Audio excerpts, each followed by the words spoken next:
I guess that answers the question. How are you tonight? Yeah?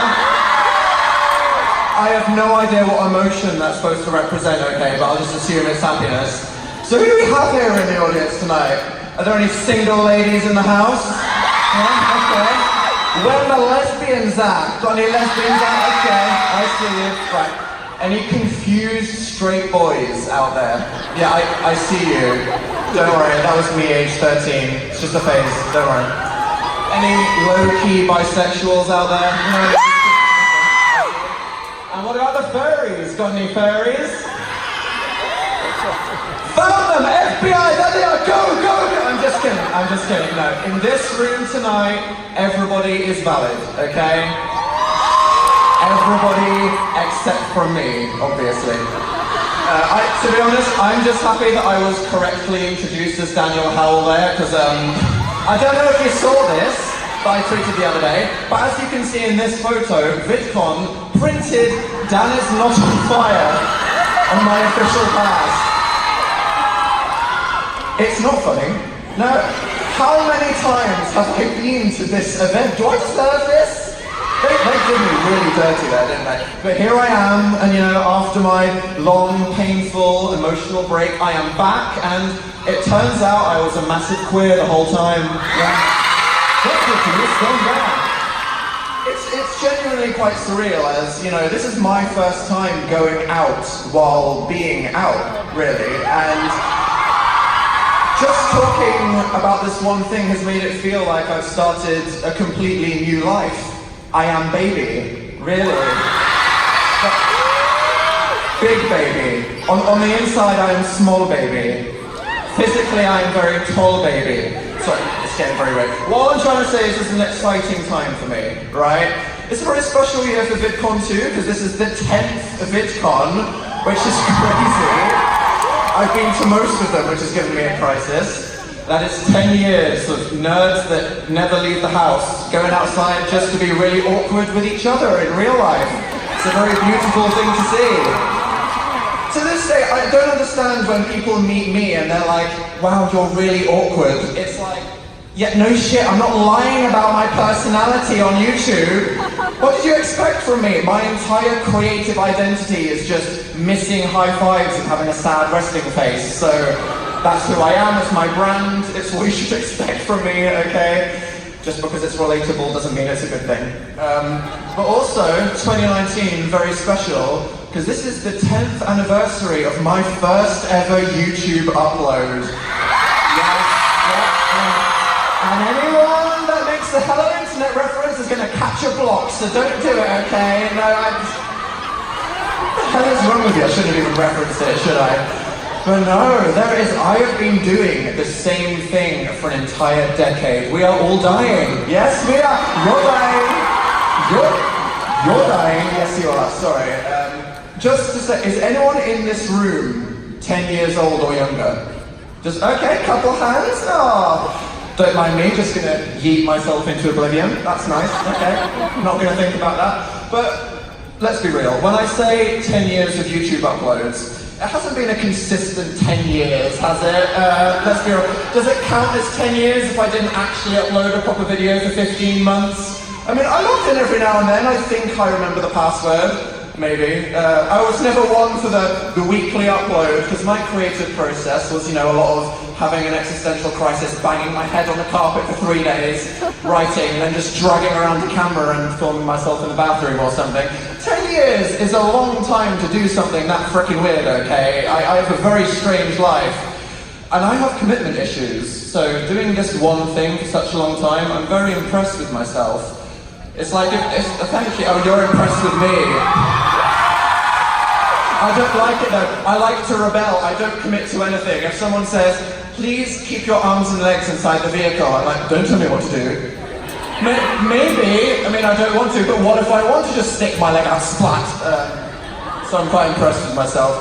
But after I uploaded my Trying to Live My Truth video, that was all about authenticity and the fact that you have to be honest with who you are if you want to be happy, I just vanished from the internet. Not completely, because I was still shitposting on Twitter and desperately craving attention on Instagram and caring way more about a Sim's life than my own life on a gaming channel. Like a whole world tour thing that happened. But my channel was just mysteriously empty, which made the question of the first half of 2019, where the hell is Dan? Where'd he go? What he doing when suddenly, a year without uploading, he comes back with a 45-minute long video? No, it's not a good thing. The audacity of me to upload such a long video to YouTube. What was I don't respect your time. And I didn't even give you a good performance. I didn't even cry like a beauty guru addressing some drama. I gave you nothing. I'm there telling the most serious, heartfelt story of my entire life, and I'm just standing there like making off puns. I have some emotional issues, clearly. I bet some people thought, oh, Dan uploaded, I'll just watch this quickly in bed. Half an hour later, oh my God, we get it, you're gay, hurry up, Jesus, my arm hurts. I'm so disrespectful. But, you know, that's not all, because this year I did in fact do something in my personal life that no one knows. It was a big commitment. It's something that I put a lot of time and energy into, and it ended up being a very intense journey that was, you know, something, for me, being quite a mysterious, secretive person that doesn't like to share, because I'm full of shame and other reasons, I never told the internet. But do you want to know what this thing was? Okay. Earlier this year, I signed up to run the London Marathon that happened in April. That was a mixed reaction from you guys there, because yes, anybody that knows me was kind of doing a little laugh there, because Daniel Howling, it's actually an oxymoron for exercise. Yeah, it's literally the complete opposite. Recreational activity, I've never done it. I've never chosen to exercise, never did sport, ever, skipped every single games lesson at school. The most exercise I've ever chosen to do is playing Dance Dance Revolution, okay? And that's me keeping. Which, by the way, I am amazing at, and if I go into some house and there's some 4-year-old girl on a dance mat doing some bad cover of Black Eyed Peas, I will kick her ass, okay? With no remorse. I will destroy her, but I digress from the story. So running more than once, that was something completely new to me in my entire life. So why the hell did I decide to do this, right? Well, I thought that me running a marathon would actually be a great idea for several reasons. Firstly, if I train to run a marathon, then I'll just naturally become really fit and healthy. All these years of trying to eat right and exercise for no reason, no, if I do this, it'll just happen automatically. Genius, right? And you know, good physical health, it helps you mental health. And if I had abs, I'd probably be naked on Instagram all day, so there's lots of angles to this, right? Also, importantly, the whole point of the London Marathon is that it's an opportunity to raise money and awareness for a charity. And that's a really good thing to do, right? Especially with someone with my platform, because not only does it help make the world a better place, but it would make me look really good, which is also really important, and I'll enjoy that feeling because I have no time for altruism, or no need for it, okay? Enjoy being a good person. As well as that, I figured it would just be quite a good story. Because you know me, a young British guy that has publicly struggled with mental health, overcoming all of it in this epic test of physical and mental endurance to say, hey, no depression, anxiety, paranoia, various food addictions, gay trauma, etc. I stomp on you with my chunky running shoes. Symbolically conquering all the issues of my life. It would be a really good story, wouldn't it? Well, I bet you all know where this is going.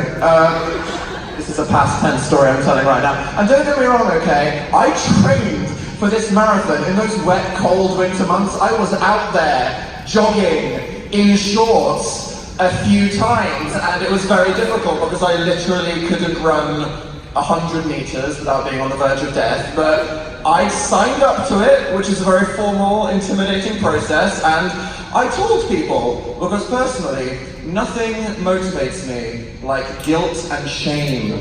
It's the fear of disappointing people, you know, that's what really gets me up in the morning. So I told my family, and I told my friends, and they were like, wow, you gon' die. This is terrible. I mean, you go, Dad. Yeah, you got this. This is amazing. I felt so much love and encouragement from the people around me, but still, I didn't feel confident enough to tell all of you and people on the internet because the stakes were so high, and if I failed, if I just fell over halfway through, that would have been humiliating, which is, a shame, because I'm sure your support could have made all the difference to me. But I gave it my best training for this race, and I guess the moral of this story is that sometimes your best actually isn't good enough.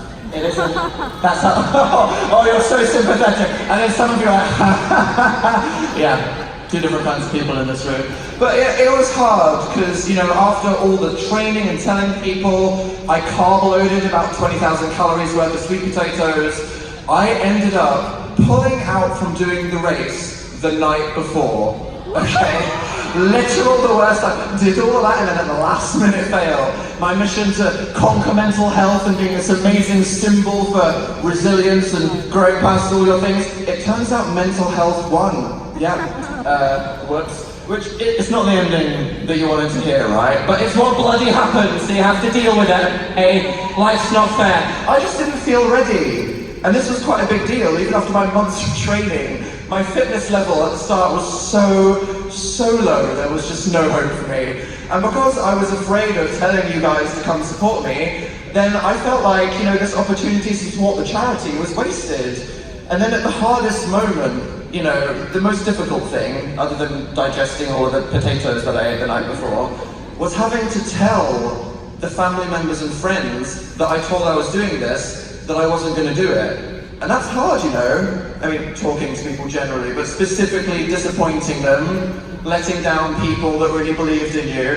And the thing that made this the hardest was probably my mum, because in that night before the race, I was just about to call her and be like, Mum, yeah, I have to tell you, I'm not actually doing that thing. Guess what my mum texted me? This photo. My mum! Team Dan Proud. Isn't that the cutest shit you've ever seen in your life? I was about to tell her I wasn't doing so. I felt terrible, okay? I was like, oh my God, Mum.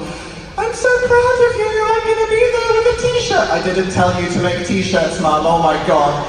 So that was hard, telling everyone I wasn't doing it, but their initial responses were nice, they were like, it's okay, don't beat yourself up, I'm sure you can do it some other point in the future. I'm proud of you for just trying. But a couple of weeks later, after a few more conversations, suddenly the real tea started to spill itself. My mum said to me, to be honest, I thought it was a bad idea that you signed up. Oh, okay. My friends, yeah, when you told us, you were like, oh, Dan, really, that's never going to happen. Excuse me, you just spent months cheering me on. What the hell, people? That paranoid thought in your head of, everyone's being really nice, but what if they're all lying and actually nobody believes in me? This was literally that happening to me in the most extra way possible. So thanks, I guess, but it wasn't a total disaster. I did increase my fitness level from 0 to 1.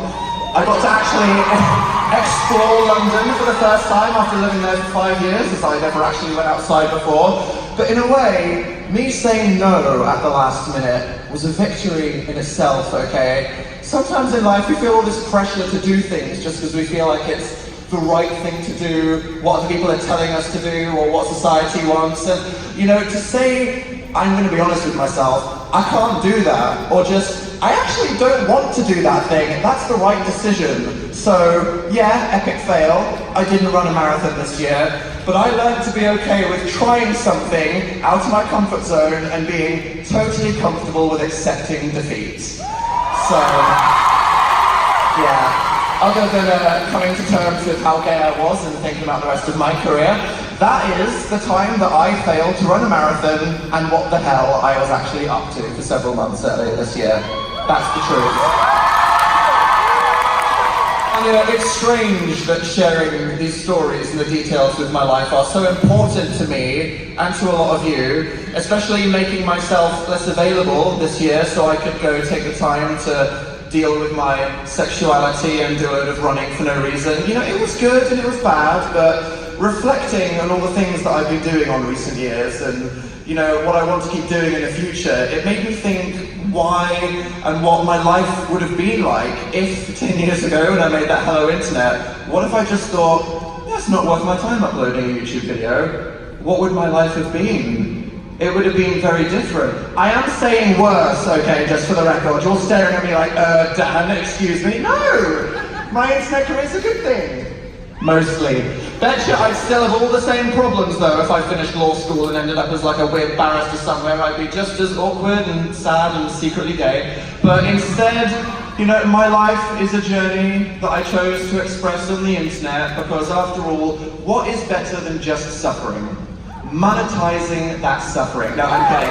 But what I've learned over this decade is whether it's telling you all the reasons why Dan's a fail, or admitting all these horrendously embarrassing stories like how I got fired or kicked out of the USA to the Bahamas, that's the thing that happened, or talking about depression and authenticity and sexuality, it's that by creatively expressing these things, it helps for me to process them and accept them. And if telling these stories helped any of you, well then that's just lovely, isn't it? It was all worth it, all the pain. So thank you to everyone here in this room today and everyone watching this on the internet for everything that's happened in the last 10 years. And as for what's next for Dan, do you want to know what my next top piece is? Bitch, I don't know what I'm having for dinner later. Do you think I'd plan the rest of my whole career? No. I feel like I've just entered this new chapter of my life. I want some time to reassess and reflect and decide what I want to do instead of just jumping straight back into things. But don't worry, you know, some things never change. And as this decade on YouTube has shown us, it is very clear that I will always be that incredibly awkward guy named Dan that will happily tell the stories of all the bad things that happen in my life so you feel better about yours. You're welcome. Thanks.